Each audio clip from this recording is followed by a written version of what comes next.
नमस्कार दोस्तों, स्वागत है आपका हमारे यूट्यूब चैनल डिजिटल स्किल में। इससे पिछले की वीडियो में हमने देखा थी कि क्लासिफिकेशन ऑफ अकाउंट ग्रुप क्या होता है। तो उसमें हमने आपको बताया था कि क्लासिफिकेशन ऑफ अकाउंट ग्रुप को 4 भागों में बांटा गया, जिसमें हमने बताया था कि आपको एक लायबिलिटी होता है, अकाउंट ग्रुप लायबिलिटी, जिसमें क्या होता है कि जो आपके दायित्व होते हैं, जितने भी आपके दायित्व होते हैं, जो भी आपको देना होता है वो आता है। अकाउंट ग्रुप ऑफ एसेट हमने बताया था। अगला हमने बताया था अकाउंट ग्रुप ऑफ इनकम, कि किस किस कौन कौन से ग्रुप से आपको इनकम होता है। उसके बाद में आपको हमने बताया था अकाउंट ग्रुप ऑफ एक्सपेंस, कि कौन कौन से ग्रुप में आपका एक्सपेंस होते हैं, खर्चे होते हैं। आज हम बात करेंगे अकाउंटिंग बाउचर क्या है।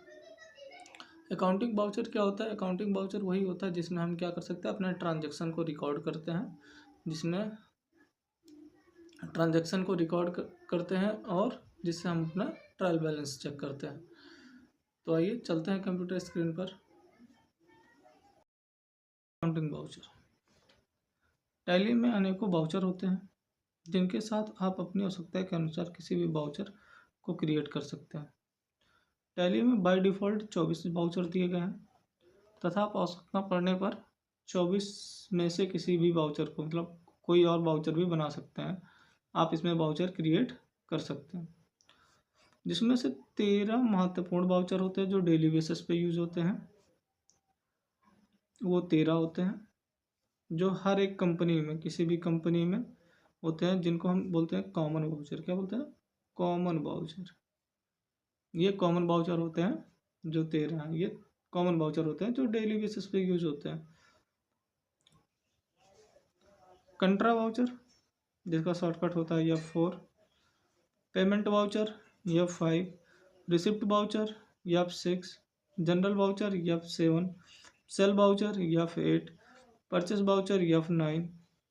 Credit note Alt F6। Debit note Alt F5। Reversing journal, memorandum voucher, sale order voucher Ctrl+F8, ये इसका शॉर्टकट है। General stock general voucher Alt+F7 और परचेस ऑर्डर बाउचर Ctrl+F9। ये क्या होते हैं? ये आपके टोटल 13 है। कितने हैं? 13। ये जो 13 आपको बाउचर दिए गए हैं, ये बाउचर क्या होते हैं?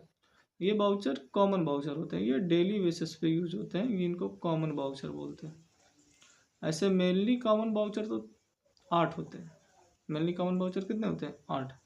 इसमें contra voucher, payment voucher, receipt voucher, general voucher, sale voucher, purchase voucher, credit note and debit note, यही 8 क्या है? ये कॉमन बाउचर है। लेकिन कभी कभी ये बाउचर भी हमको काम आ जाता है, जैसे मेमोरेंडम बाउचर, हमको एंट्री करने में कोई भूल चूक हो जाती है तो यूज़ कर लेते हैं। तो इस तरह से हमको बाउचर, ये टोटल जो दिए गए हैं 13 बाउचर हमने आपको बताया इसमें। तो आइए चलते हैं। कंट्रा बाउचर, जब बैंक में कैश जमा किया जाता है या निकाला जाता है तो उसकी एंट्री कंट्रा बाउचर के अंतर्गत किया जाता है। क्या होता है? जब हम बैंक से कोई पैसा निकालते हैं या बैंक में जमा करते हैं या बैंक से पैसा निकालते हैं तो उसकी एंट्री किसके अंतर्गत करेंगे? तो उसकी एंट्री करते हैं कंट्रा बाउचर के अंतर्गत। जैसे सुरेश ने बैंक में 5,000 जमा किया। क्या किया? सुरेश ने बैंक में 5,000 जमा किया। तो यहाँ तो आप अकाउंट निकाल लेंगे। यहाँ 2 अकाउंट निकलेंगे। एक अकाउंट होगा बैंक अकाउंट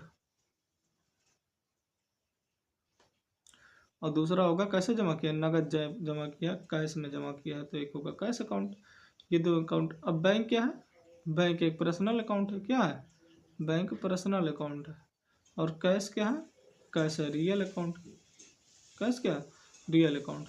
तो पर्सनल वाले पे पर्सनल का रूल, बैंक वाले और रियल अकाउंट पे रियल का रूल लागू होगा। तो क्या, जैसे अब जो भी ट्रांजैक्शन होगा, सुरेश, महेश, रमेश, जो भी इसमें जमा करेगा या बैंक से पैसा निकालेगा या बैंक में पैसा जमा करेगा, उसकी एंट्री किस बाउचर के अंतर्गत करेंगे? कंट्रा बाउचर के अंतर्गत करेंगे। पेमेंट बाउचर, कंट्रा बाउचर का शॉर्टकट होता है F4। पेमेंट बाउचर का शॉर्टकट होता है F5। पेमेंट बाउचर, जब किसी पार्टी को कैश या चेक के माध्यम से भुगतान किया जाता है तो उसकी एंट्री पेमेंट वाउचर के अंतर्गत किया जाता है। जब हम किसी पार्टी से सामान लेंगे या कुछ भी, ये कोई सर्विस लेंगे या सामान लेंगे, जब हम सामने वाले पार्टी को भुगतान करेंगे, चाहे वो कैश के माध्यम से हो चाहे वो चेक के माध्यम से हो, जब हम भुगतान करेंगे तो उसकी एंट्री किसके अंतर्गत करेंगे? पेमेंट वाउचर के अंतर्गत करेंगे। जैसे मोहित को 10,000 का नगद भुगतान किया, क्या क्या मोहित को 10,000 का नगद भुगतान किया, तो मोहित को 10,000 रुपये का नगद भुगतान किया तो ये किसके अंतर्गत चली जाएगी? ये एंट्री चली जाएगी पेमेंट वाउचर के अंतर्गत। किसके अंतर्गत? पेमेंट वाउचर के अंतर्गत। रिसिप्ट वाउचर क्या होता है? जब किसी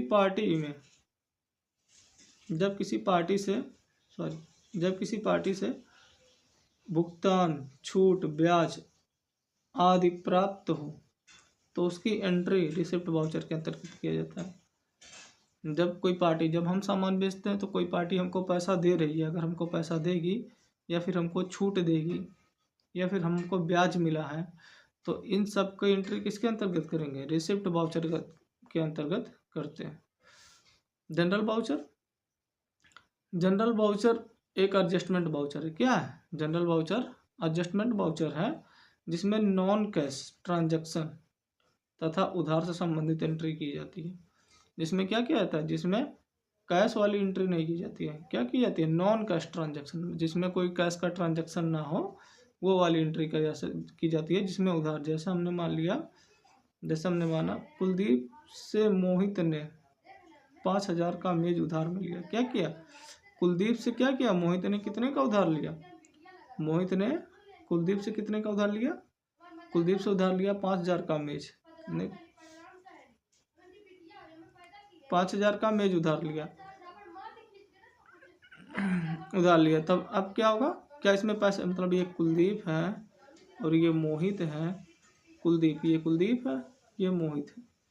तो कुलदीप ने अगर मोहित को मेज दिया तो उसके बदले में क्या पैसा इसको मिला? इसको तो पैसा नहीं मिला। अभी पैसा नहीं मिला है तो इसको बोलते हैं नॉन कैश ट्रांजैक्शन एंट्री। मतलब अभी कोई ट्रांजैक्शन नहीं हुआ, पैसा भी नहीं मिला, लेकिन हम इसको उधार के रूप में लिखेंगे तो इसी को बोलते हैं एडजस्टमेंट एंट्री। हम इसको एडजस्ट करेंगे।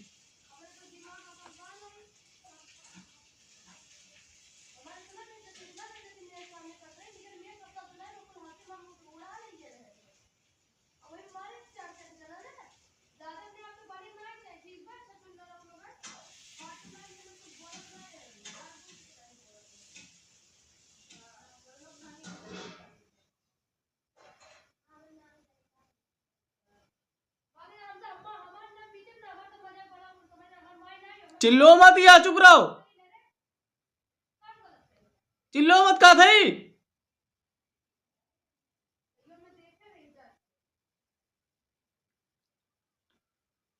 जनरल वाउचर, सॉरी ये तो हो गया जनरल वाउचर। सेल वाउचर सभी प्रकार के स्टॉक के नगद या उधार विक्रय को सेल वाउचर सभी प्रकार के स्टॉक के नगद या उधार विक्रय की एंट्री इस वाउचर के अंतर्गत किया जाता है। क्या जाता है? कोई भी प्रकार का, किसी भी प्रकार का स्टॉक हो, अब उसकी चाहे नगद बिक्री हो, चाहे कैश में बिक्री हो, चाहे उधार में बिक्री हो, चाहे क्रेडिट में उसकी बिक्री हो, तो उसकी एंट्री किसके अंतर्गत करेंगे? सेल वाउचर के अंतर्गत करेंगे।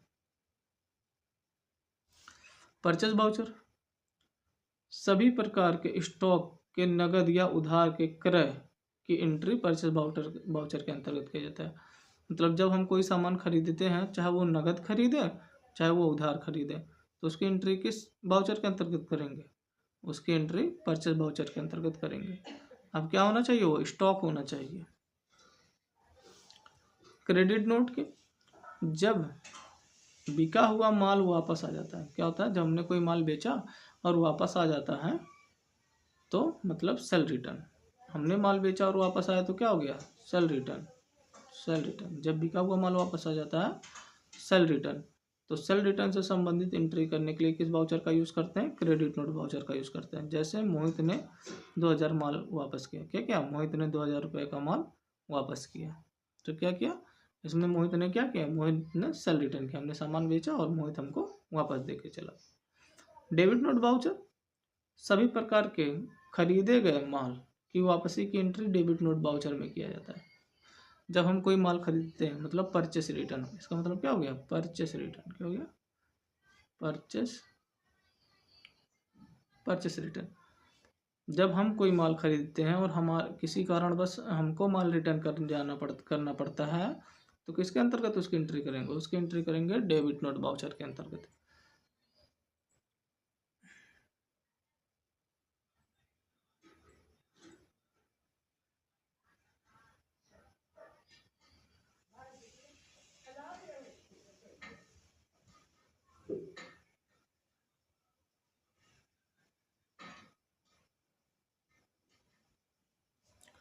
मेमोरेंडम वाउचर, ऐसे ट्रांजैक्शन जिनको केवल याद रखना होता है। क्या करना होता है? याद रखना होता है। ऐसे ट्रांजैक्शन जिसको केवल क्या करना होता है? याद रखना होता है।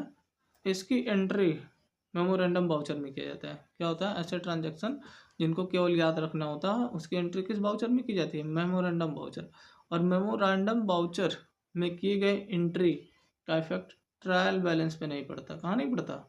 ट्रायल बैलेंस पे नहीं पड़ता। मतलब ये याददाश्त के लिए एक वाउचर बना दिया गया है कि अगर आप कोई एंट्री याद रखना चाहते हैं तो इसमें आप मेमोरेंडम वाउचर में उसको एंट्री कर सकते हैं। सेल ऑर्डर वाउचर, जब वाउचर के अंतर्गत इस वाउचर के अंतर्गत सभी सेल को नोट किया जाता है, जिसके बाद सेल वाउचर में एडजस्ट कर लेते हैं। इस वाउचर के अंतर्गत क्या किया जाता है? जो सेल ऑर्डर आता है, जो हमारे पास ऑर्डर आएगा, उसको हम नोट करेंगे। क्या करेंगे? हम उसको नोट करेंगे। हम ऑर्डर्स को क्या करते हैं? नोट करते हैं। अब जब हम ऑर्डर को नोट किए और ऑर्डर को जब हम डिलीवर कर देते हैं, क्या कर देते हैं? डिलीवर कर देते हैं। ऑर्डर हमारा पूरा हो जाता है, तो इसी वाउचर को, ये जो सेल ऑर्डर वाउचर है, इसी को हम ट्रांसफ़र, इसकी एंट्री को ट्रांसफ़र कर देते हैं किस वाउचर में? सेल वाउचर में। किस वाउचर में? सेल वाउचर में। मतलब पहले उसने ऑर्डर दिया और फिर हमने उसको सामान दे दिया, तो कन्वर्ट हो गया किस वाउचर में? सेल वाउचर में। आशा करता हूँ आपको सारे वाउचर अच्छे से समझ में आए होंगे। जो भी आपका वाउचर है, जो हमने आपको 8 वाउचर, अभी आज 8-9 वाउचर हमने आज आपको देखे हैं। जो जितने भी वाउचर हमने बताया आपको, जैसे सेल हमने सबसे पहले आपको बताया, जो वाउचर हमने आपको बताया सबसे पहले बताया कंट्रा वाउचर, हमने आपको पहला बताया कंट्रा वाउचर। हमने आपको पहले बताया कंट्रा वाउचर, जिसका शॉर्टकट होता है F4। कंट्रा वाउचर में बैंक से लेन देन को करने के लिए किया जाता है। जब बैंक से हम कोई पैसा लें या दें, तो लेन देन, बैंक से लेन देन अगर हो रहा है तो किसका यूज़ करेंगे? कंट्रा वाउचर का। बैंक में जमा करना, बैंक से लेना, तो ये कंट्रा वाउचर। पेमेंट वाउचर, जब हम किसी सामने वाली पार्टी को भुगतान करते हैं या किसी को पैसा देते हैं, तो पेमेंट वाउचर के अंतर्गत। रिसिप्ट वाउचर का यूज़ कब करेंगे? जब हम किसी से पैसा लेते हैं, हम रिसीव करते हैं, तो रिसिप्ट वाउचर। कोई पार्टी हमको भुगतान दे रही है, हमको पैसा दे रही है, तो रिसिप्ट वाउचर। जनरल वाउचर का यूज नॉन कैश ट्रांजैक्शन के लिए किया जाता है या एडजस्टमेंट एंट्रियों के लिए किया जाता है। ये एडजस्टमेंट वाउचर है। अब एडजस्टमेंट वाउचर में जैसे मान लेते हैं हमने कभी उधार दिया था किसी को, तो उसकी एंट्री हम इसमें कर सकते हैं। अगला सेल वाउचर, जब हम कोई स्टॉक बेचते हैं तो उसकी एंट्री हम सेल वाउचर में करते हैं। परचेस वाउचर, जब हम स्टॉक खरीदते हैं तो उसकी एंट्री हम परचेस वाउचर में करते हैं। क्रेडिट नोट का यूज़ क्या होता है? सेल रिटर्न के लिए। जब हम कोई सेल रिटर्न करते हैं तो क्रेडिट नोट करते हैं। और परचेस रिटर्न डेबिट नोट का यूज़ कब करते हैं? जब हम परचेस रिटर्न करते हैं। मतलब हमने कोई सामान खरीदा और उसमें क्या हो गया, कोई खराबी निकल गई, तो हम उसके लिए क्या करेंगे? हम उस सेल को उसको रिटर्न कर देंगे और उसकी एंट्री किस में करेंगे? उसकी एंट्री कर देते हैं डेबिट नोट वाउचर में। आशा करता हूँ आपको जो वाउचर है वो अच्छे से समझ में आएंगे।